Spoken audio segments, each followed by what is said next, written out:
Concentration is something you need to have if you want to finish anything. Discipline is long-term concentration. I do not think we should make remote work ubiquitous. I stand firmly on the side of we need to be able to go to work and separate work from home and have two different separate environments. Especially if you've got a family, you need to be able to be there 100% for your family, and they should know that when you're home, you are there to be at home. What I'm saying is that not all motion is progress. Sometimes it's digression in the name of progress. I think the ion joke has played its course. Get on your side of the road there, Jerry. This driver is a pinging and a ponging. I gotta break out of Shmroad mode for a second. Concentration is something that has brought up Philippians 4:8 for me quite a bit. It's something that I think we should focus on, and I don't think everybody agrees with me on exactly how we focus on it, but I'm doing my best to follow it, because what it says, it talks about whatsoever things are pure, whatsoever things are just, of good report, those kinds of things. That's what we should be thinking about. If you have a choice of two songs and they're both very good, but one of them has lyrics that are not good, or it has a culture surrounding it that is not good, if we're choosing to listen to that one over the other one, I think that's a problem. Let's say one of them is just a kind of a standard Christian praise and worship song. It's a real good song and you like it. Why are you not choosing that one? I mean, that's what I had to ask myself, and that's what I'm really struggling to do, because you'll come to find out if you try this that there's a lot of stuff you can cut out of your life, and it cuts out a lot of confusion, it cuts out a lot of stress and anxiety, and it cuts out a lot of just noise that's in the world. Try it out with movies, try it out with music, try it out with the books you're reading. What is it that I'm doing that is not pure, that is not lovely, that is not of good report? What is it I'm consuming and putting into my brain that is not positive, and it's not edifying, and it's not godly? Cut that out. Let's cut that out. God is awesome. We have to acknowledge that. I had a friend in high school who listened to only Christian music, and as a high schooler, just learning about music, just getting out of, I grew up in a fairly strict household where I wouldn't have wanted to listen to any secular music unless I snuck it. And so when I got into high school, that became more accessible. I started listening to all kinds of music, and I started just really diving into secular culture and the type of, and some of the music was really good, and musically it was very good. The instruments were very good, but now I'm coming kind of around, and I'm realizing that yes, a lot of those songs are brilliant when it comes to the musical aspect, but the culture and the words and just everything surrounding them is not good. So I'm kind of coming full circle, and now I would rather listen to a hymn, because some of those hymns are just theologically dense, and there's so much going on in there, and they're just very good. I would rather listen to that than something that is considered musically technical or complex or amazing in the musical way. Let's snap back into Shmroad mode. Wouldn't you know it, it's another ion. I got a concentrate ion that's probably shredded into a million pieces.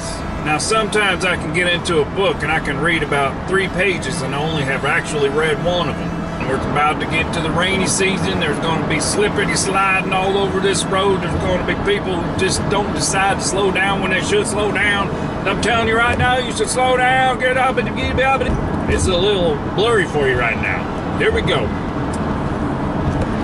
Sometimes it's a lot harder to concentrate at night.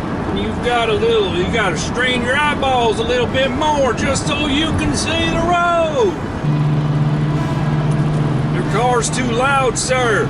You know, an animal that is very peculiar when it comes to concentration is a kitty cat. A kitty cat cannot concentrate on anything until it wants to hunt something.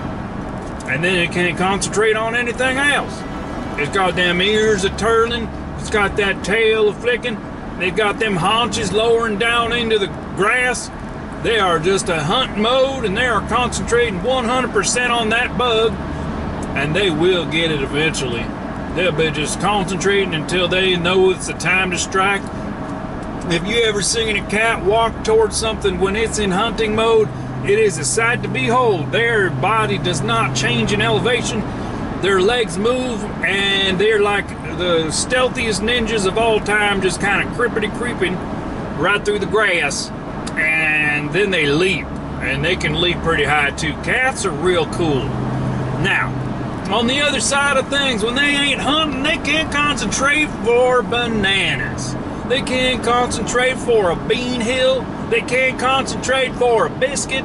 They can't concentrate for 5 minutes. They can't concentrate for 10 minutes. They can't concentrate for 11 minutes. They can't. You gotta lick your back all of a sudden. Why? Oh no, I gotta bite my paw right between the toes. I gotta spread my toes and bite in between them real vigorous like. Is that a sound over there? Is that another cat outside? Is that a dog I hear? Is my master going to take me and give me a snack? And all of a sudden there's a butterfly that goes by and hoo-yah! It's concentrate mode. It's in full-on hunt mode, and it's got you covered. It's gonna hunt that thing down.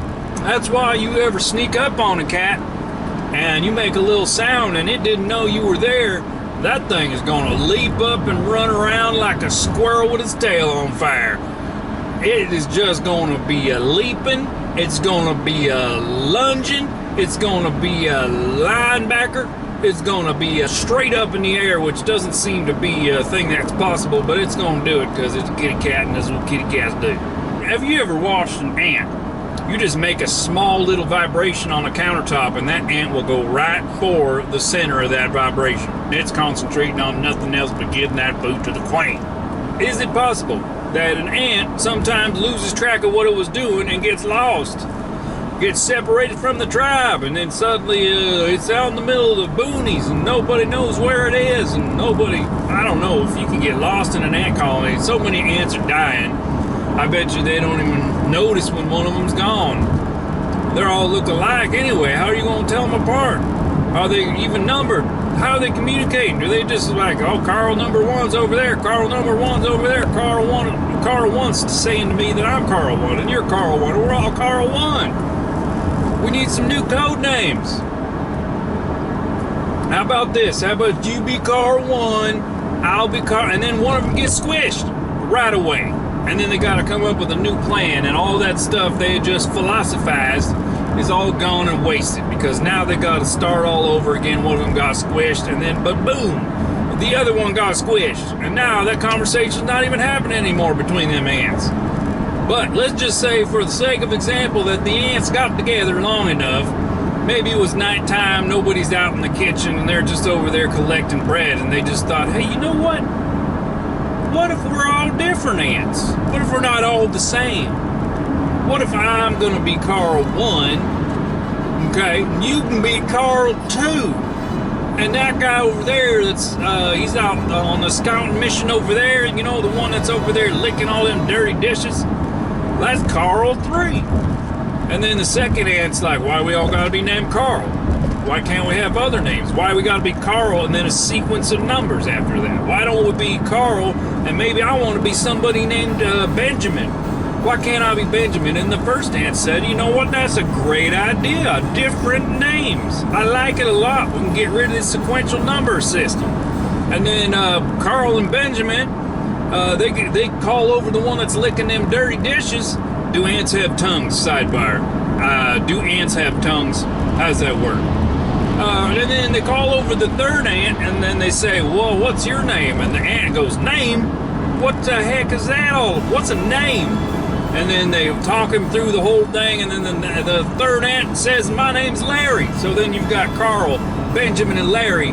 They're starting a wildfire of independence over here, and they are just hooping and hollering and spreading this thing out so that everybody wants a name. Got Carl and Benjamin and Larry and Sarah and Jerry, and finally one day they got themselves a big old party going on, and Carl and Larry's there and Benjamin's there, and they're celebrating that they've reached a level of independence wherein they can name each other, and they feel that they start to have this independence and unique character within themselves, and they start to realize, hey, you're slightly different than me. Your mandibles are a little bit different on that side. Is that you, Larry? And then they start to realize, hey, we are different. You're Larry. I can tell by your mandible. And you're Benjamin. I can tell by your abdomen's a little bit different in the middle there. It's a little larger. But then they are finally just rejoicing. They got a big old ball of syrup in the middle. They're just slurping it down, having a conversation going, lick, lick, lick. Oh, what a good time. We're eating this syrup. And then, boom. They all get squisherized by some big boot, and it all starts all over again. This intersection's all squiggled up.